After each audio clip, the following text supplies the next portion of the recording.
స్వామి, సాటి సామంతులందరిలో నేనే గొప్పవాణ్ణని తెల్లదొరలు గుర్తించేలా చేయి స్వామి. వచ్చే కప్పంలో అర్ధపాలిచ్చుకుంటాను. స్వామి, మా చుట్టుపక్కల గ్రామాల్లో రోగాలు బాగా పెరిగిపోయి వైద్యానికి అందరూ నా దగ్గరికే రావాలి. నీకు పచ్చల తొడుగు చేయిస్తాను స్వామి. స్వామి, ఈ ఏడాది నా పంటలు బాగా పండాలి స్వామి. స్వామి, అందరి వ్యాపారాలు మట్టిగలిసిపోయి నా వ్యాపారం బాగా సాగేటట్టు చూడండి. ఏమిటి స్వామి అలా తుళ్ళిపడ్డారు? స్వార్థంతో మానవుల కళ్ళు మూసుకుపోయినప్పుడు దైవం కూడా కళ్ళు మూసుకొని మౌనం వహించలేడు కదా పద్మ. స్వామి, మానవులలో పాపభీతి సన్నగిల్లింది. దైవం పట్ల భక్తిభావం తగ్గుముఖం పట్టింది.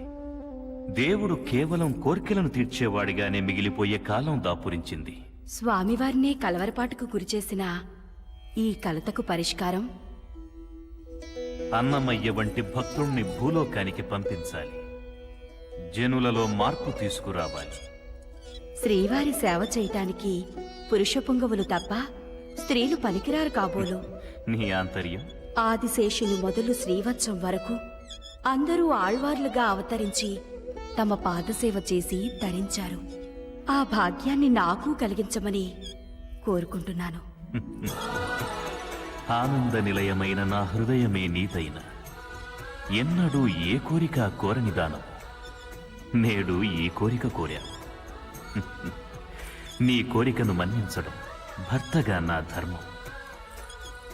అలాగే నెరవేరుతుంది. స్వామి, మరి ఈ జలధిసుతకు జననీ జనకులు కాగల భాగ్యశాలురెవరో?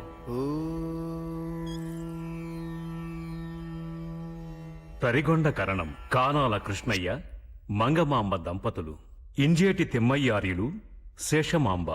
ఈ పిల్లవాడి పేరు వెంకటాచలపతి. తిమ్మయ్య బడిపంతులు, కానాల వారికి ఆప్తులు. రాయసం రామానాయుడు, తరిగొండ మున్సబు.